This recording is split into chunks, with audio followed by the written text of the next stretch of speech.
you've brought us a really interesting source today. It outlines the vision, the mission of a community initiative, the Ayeneh Foundation. That's right. And our goal really is to kind of unpack that, go beyond just the surface statement and see what their core thinking is, you know? Yeah. How do they plan to actually do this community empowerment stuff? Exactly. And this source, it really gives us a glimpse into that. It's like their strategic blueprint.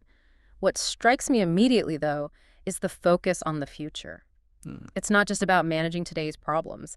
Their vision, especially for the near future, it's all about proactive steps, collective healing, mobilization, against some very specific things they see as risks. Yeah, I noticed that too. It sets a certain tone, doesn't it? Very active, very dynamic.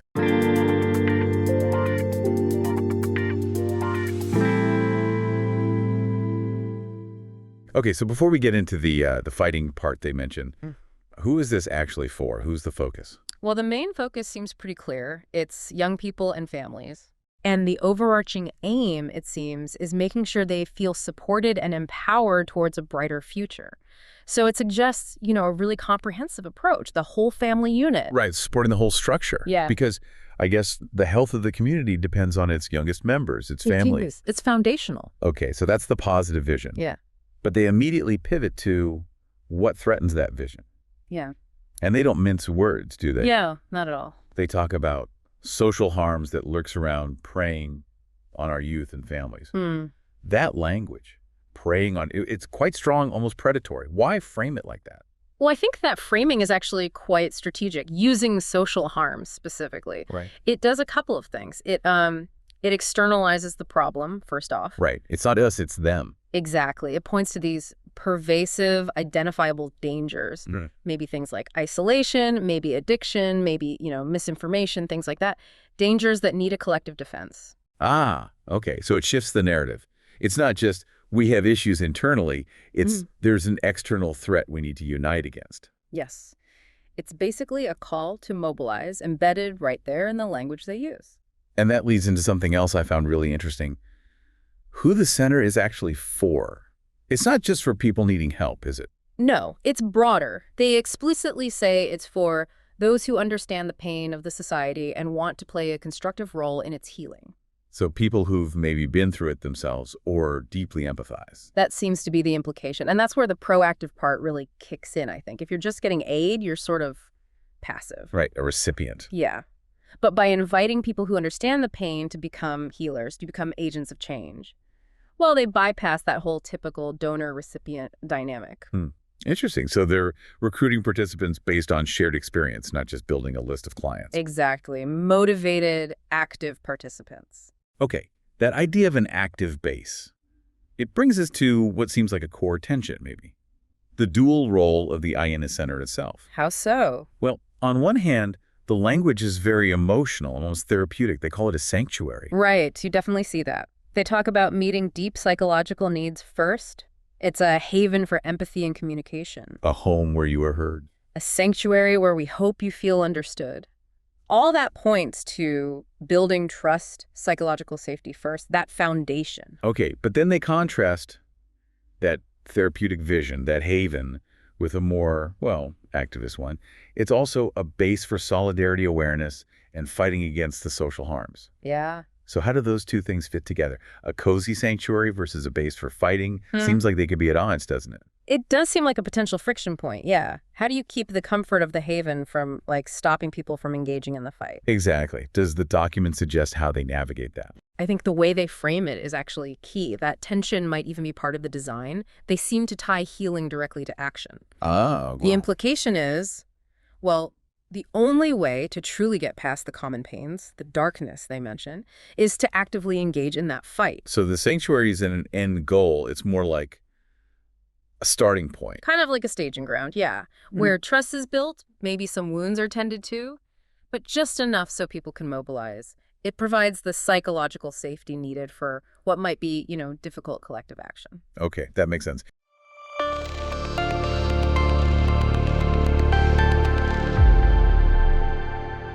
You are listening to Ayeneh Podcast. So healing enables the fighting. It's not an alternative to it. And to actually do the fighting part, They talk about bringing in help. They mention inviting specialists and experts to join forces. Right, in a united effort in fighting the darkness. Does that create a risk, though? You bring in experts. Right. Does it become hierarchical? Yeah. The non-experts just follow the professionals? That's a fair question. But look at the wording again. Join forces. It suggests they aren't just coming in to lecture or dictate. They're joining an existing community effort. It's more like professionalizing the fight. Okay. Adding structured resources to the grassroots energy. Exactly. Blending that clinical or expert knowledge with the lived experience of the people who understand the pain. Got it. Okay, so that's the internal capacity. But then, and this is where I thought it got really expansive, they immediately talk about external collaboration. Yes. Inviting other nonprofit organizations to join and collaborate. Why is that so significant, do you think? Well, it shows they grasp the scale of the challenge, right? These social harms.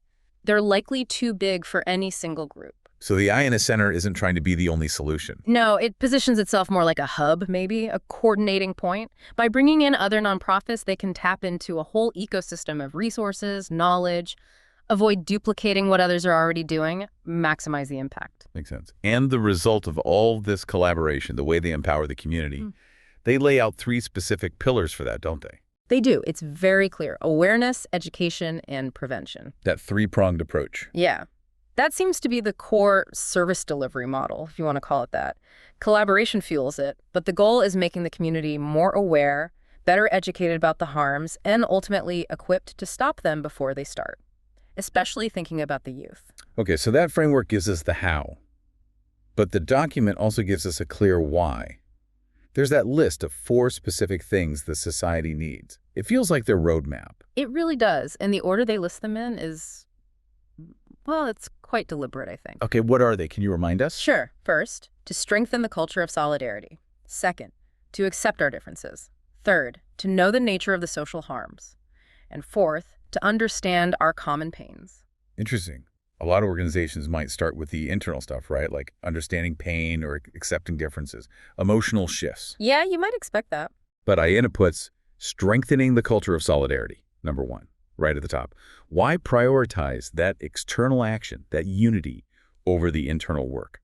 I think it speaks volumes about their focus on mobilization. It's urgent. By putting solidarity first, it's like they're saying unity is the immediate priority, almost like a defensive measure against the social harms. So build the united front first. Exactly. And then the internal work, accepting differences, understanding common pains that happens within that unified structure you've already built. Ah, I see. So you mobilize, you come together, then you tackle the harder internal stuff, using the solidarity you've built to kind of hold things together while you do it. Precisely. It's quite tactical, isn't it? Especially for a group focused on fighting. You don't wait until everyone feels perfectly understood to start. You start, and understanding grows through the shared action. So you learn to accept differences and understand pain while you're actually doing the work together, side by side. Yeah, it makes healing less abstract, more concrete. You're not just, sitting in a room talking about differences. You're working together on awareness campaigns or prevention programs. And that shared purpose builds the solidarity. Which then makes accepting differences maybe a bit easier. That seems to be the logic, yeah. Okay. And that whole idea of mobilization, of action, that really drives the final part of the source, doesn't it? It really does. They ground it very specifically, too. They acknowledge their context. They are a big community in America, and they have a lot of resources. That grounding is important, isn't it? It links their potential effectiveness to their actual situation, their size, their resources here in the U.S. Absolutely. And it leads directly into their final instruction, which is quite metaphorical, but also very specific. What's that? The most important thing, they say, is to get united and build a camp together, and that they must help each other and love each other. Build a camp together. That's a really striking image. What do you think that means in this context? A literal camp? Probably not literal, no, but metaphorically. A camp implies, well, structure, organization, maybe temporary, but definitely purposeful. It suggests permanence, self-sufficiency, a place designed to sustain action. So for a community that might feel scattered or isolated? It's a call to create something solid, to shift from being just a collection of individuals to being an organized, functional unit, a block almost. Leveraging their resources, as they mentioned, to build this defensive, proactive structure. Exactly. It connects everything back. Use the resources you have in America, driven by unity and mutual support, to build something tangible, something immediate. And it's a call for everyone to get involved, active partnership. Absolutely.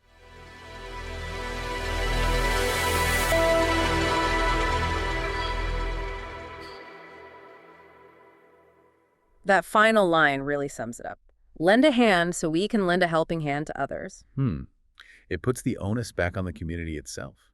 The foundation isn't just providing a service, it's asking the community to invest. Not just money, but actual participation. Yeah, personal action. They need the community to step up to make the vision work. It's quite a powerful vision when you break it down like that. Right. You really do manage to weave together that need for psychological safety, the emotional sanctuary. With the urgency of a mobilized base ready to fight these social harms. All built on that strategy of solidarity first, then tackling the differences within that unity. The core theme seems to be moving from just acknowledging pain passively to actively healing through collective action. And their target youth and families is directly linked to their method, this unified collaborative front. And ultimately, the success of this whole ambitious plan hinges, according to them, on individuals in the community taking responsibility, recognizing they need to actively participate in building that camp together. Right. Which leaves us with a final thought, maybe for you, the listener, to chew on. If strengthening solidarity is number one, the top need, and the foundation stresses helping each other, loving each other, what specific kind of collective action, beyond just the awareness and education they mention, what action does the source imply is really the key to bridging those internal differences and making people feel truly understood enough to commit to this fight? Where does that emotional language meet the practical instruction to build something together? That's a great question. Tying the feeling being understood directly to the doing.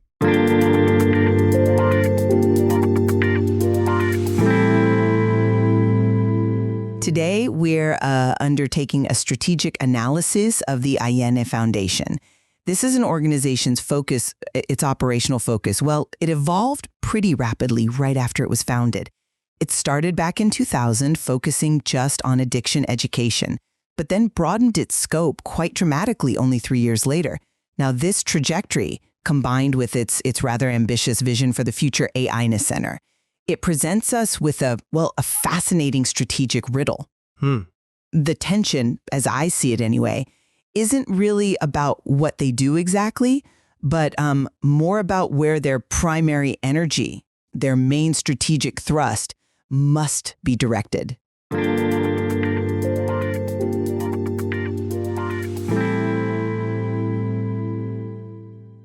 And I think the central question we need to answer, based on the material we have, is this. Is Ayeneh's defining strategic priority really rooted in broad external collaboration across a whole host of diverse social issues?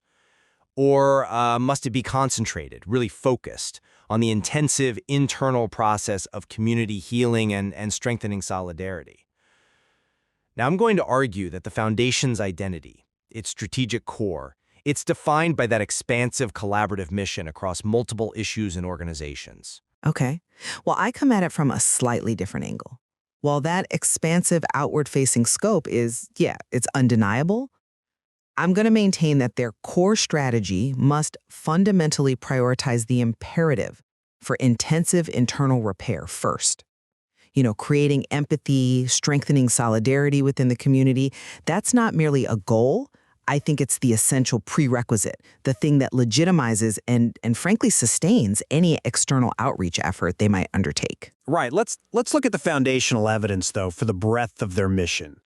The strategic priority, I think, is really signaled by the sheer scope of that 2003 expansion. I mean, they move very swiftly beyond a single sort of medical-focused addiction to actively engage with a really comprehensive, diverse list of social maladies and harms. We're talking about educational programming on things like domestic violence, AIDS, global human rights violations, the plight of refugees, even the children of labor and environmental justice. I mean, this isn't some boutique effort. This is a public commitment to comprehensive, outward-facing engagement with some of the most complex global and social problems out there. Prominent. But let me offer a different perspective, maybe centered more on the depth of the need that they themselves state. That rapid expansion, sure, it might have been ambitious, but the later vision, the one for the Center, that articulates these critical foundational needs that, well, arguably must be met first. It almost suggests a strategic course correction, or at least a refinement. The language they use is profoundly internal. The center is described as a haven for empathy and communication. It's a sanctuary where we hope you feel understood, and importantly, a base for solidarity awareness. I mean, you don't really build a sanctuary when your primary aim is external institutional advocacy. You build it when the community itself feels fragmented and frankly needs internal repair. But the vision for the Ayeneh Center, I think it confirms the external collaborative focus just as strongly, maybe even more so. The future plan explicitly dictates that they will, and I quote, invite other nonprofit organizations to join us and collaborate in an effort to empower the community with awareness, education, and prevention.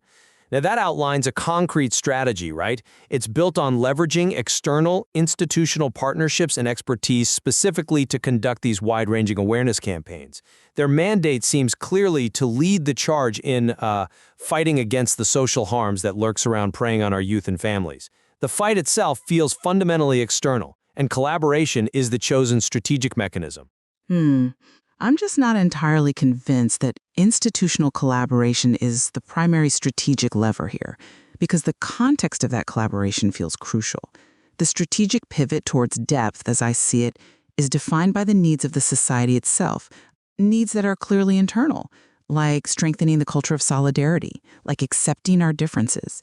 If the identified deficits are internal cohesion and empathy, well then those must become the foundational strategic priority. It just seems logical. Furthermore, the stated goal of unifying the big community in America so they can get united and build a camp together, that strongly implies that internal cohesion is the essential prerequisite. External partners, sure, they're invited to help empower that unified base, but not to replace the need for building it in the first place. Okay, so let's move into the core debate then. Maybe focusing first on this primary role. Is it broad outreach or is it deep containment? My position, it remains that the strategic methodology, how they chose to engage from early on, that dictates the primary role. Their historical methodology involved working with experts, psychologists, activists across profoundly diverse, often global topics, right? Human rights, environmental protection. This emphasis on outreach and didactic awareness, it implies that their core role is fundamentally to illuminate and educate on the nature of social harms globally and locally as the primary means of fighting them. That broad methodology, though, it requires an infrastructure of resilience, doesn't it? I mean, if you're going to put your community leaders and advocates out there into the field to fight such diverse and, frankly, profound social maladies, you mentioned refugee plight, domestic violence, you have to first ensure your internal community structure is sound.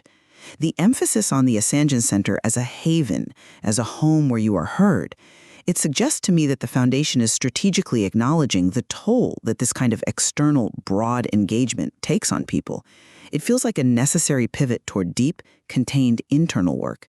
If the foundation serves as a place for those who, quote, understand the pain of the society and want to play a constructive role in its healing, well then, the priority becomes healing those internal wounds first. You build strength internally before you can effectively project it outward. Okay, I respect the imperative for healing, absolutely. But how does one strategically measure something like strengthening solidarity? Isn't that an inherently less quantifiable, and therefore maybe a riskier strategic focus compared to measurable outputs like, say, producing weekly educational programs, securing partnerships, or running defined awareness campaigns? The historical pattern, what we see them doing, it shows the foundation favoring highly structured, measurable outputs like radio and television programming, which are inherently external and didactic. They seem to be acting primarily as a beacon, shining a light on the social landscape, not primarily as an internal confessional or therapy group. Well, I'd argue that the quantification of cultural health is indeed harder, no question. But that difficulty doesn't negate its strategic necessity. If the community is internally fractured, or if there's a failure to accept differences, which is a key stated societal need they identify, then any external advocacy risks becoming fractured itself, maybe even unsustainable. The source material is very clear here. Ayeneh Center is designed to be the base for solidarity and awareness. What does a base do? It provides stability, resources, a shared sense of purpose. If the foundation were to skip that step, the step of establishing that deep containment, that base, then the external fights they engage in, well, they risk causing burnout and potentially further fragmentation among their own advocates. To me, the strategic priority has to be building the culture of solidarity first as the foundational asset. That's a compelling argument for the base. I'll grant you that.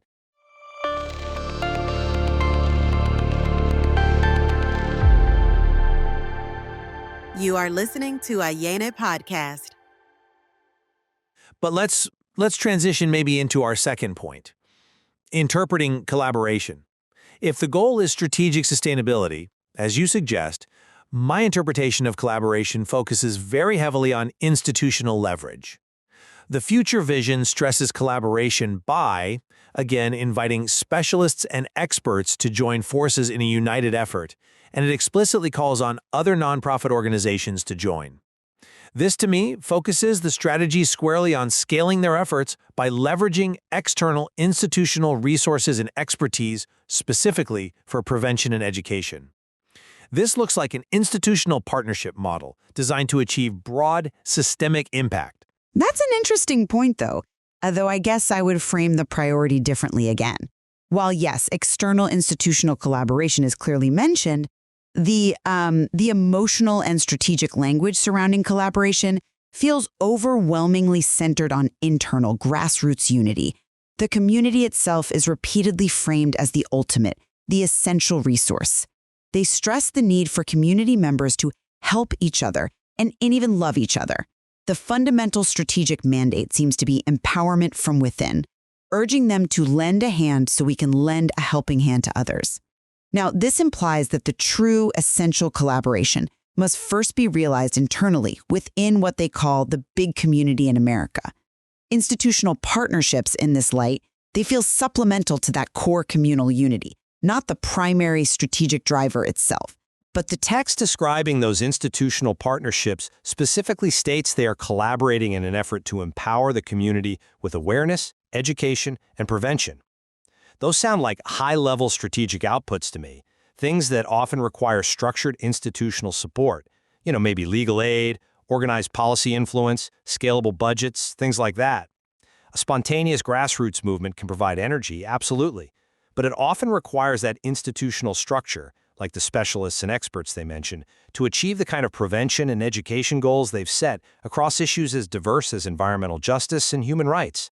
To manage that kind of scope, the strategy almost has to rely on leveraging established, organized external bodies. I'm sorry, I just don't buy that the institutional support comes first. Let me explain why. The stated strategic goal is the empowerment of the base. If that base isn't unified, if the culture of solidarity is weak, then bringing in outside institutional help risks being, ineffective or maybe just temporary, right? If the community doesn't truly own the fight, those external partnerships might address symptoms, sure, but they could fail to build lasting resilience. The source material consistently frames the internal cohesion, the community getting united and build a camp together, as the strongest resource they possess. So the strategy, I believe, is prioritizing the development of that social capital above all else. Okay, if we agree, though, that collaboration must lead to action, the crucial next step is maybe defining what kind of awareness actually drives that action. Let's pivot to the third point, the function of awareness itself. Historically, their radio and television programs, they focus pretty strictly on issue-specific awareness, explaining the, quote, international disease of addiction or diagnosing the challenges of AIDS and domestic violence. Awareness in that context seems to be about gaining sort of forensic knowledge of specific social harms in order to fight them effectively and externally. It's a didactic, almost diagnostic function. That's a compelling argument for their historical practice, certainly. But have you considered how the vision for the Ayeneh Center might fundamentally shift the strategic focus of awareness going forward?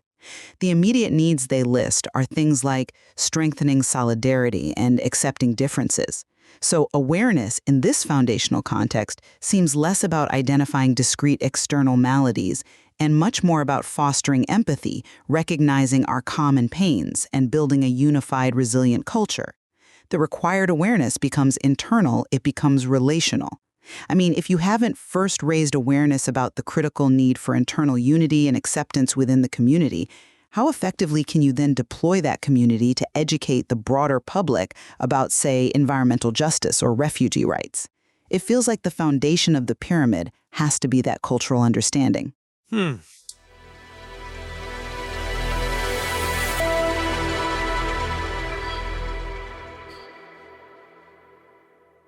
suppose I believe the foundation probably sees these functions as simultaneous, maybe mutually reinforcing. However, if forced to prioritize, the sheer weight of their initial and very rapid expansion into these global and structural issues, human rights, refugee plight, that demonstrates for me a strategic commitment to issue-specific awareness that really transcends internal solidarity as the primary goal. They seem compelled to be educators about external threats and harms first, perhaps because those harms are seen as existential and immediate. The strategy feels externally focused, geared towards problem-solving out in the world. And I would suggest that the foundation, perhaps through the very vision of the Adran Center, recognizes that they actually cannot effectively solve those external problems until they address internal division. The need to accept our differences is explicitly stated as a societal need that must be fixed. So addressing that internal cultural need becomes the highest strategic priority precisely because it enables all the subsequent external action. Therefore, the primary function of awareness looking forward must be cultural understanding. That's what provides the emotional and communal strength needed to sustain the long, difficult fight against those external threats. Without that internal healing, I fear the external fight will eventually collapse under its own weight. Okay, so to summarize my position then, the evidence, as I read it, consistently points to a strategic commitment to breadth and comprehensive external action.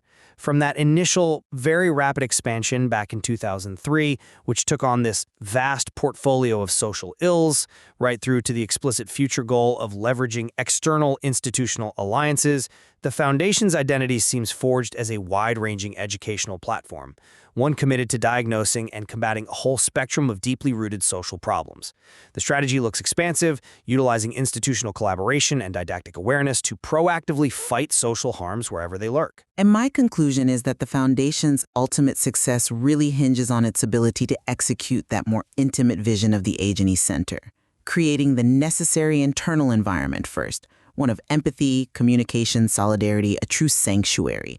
That feels like the non-negotiable step. Without first strengthening the culture of solidarity and addressing the common pains internally, any expansive collaboration will simply lack the unified base required to truly empower the community and sustain that external effort in the long run.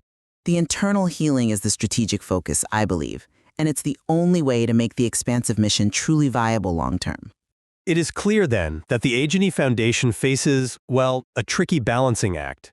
It needs to simultaneously engage in this expansive collaboration to fight immediate external social harms, while also dedicating intensive resources to building that cultural cohesion and healing within its own community.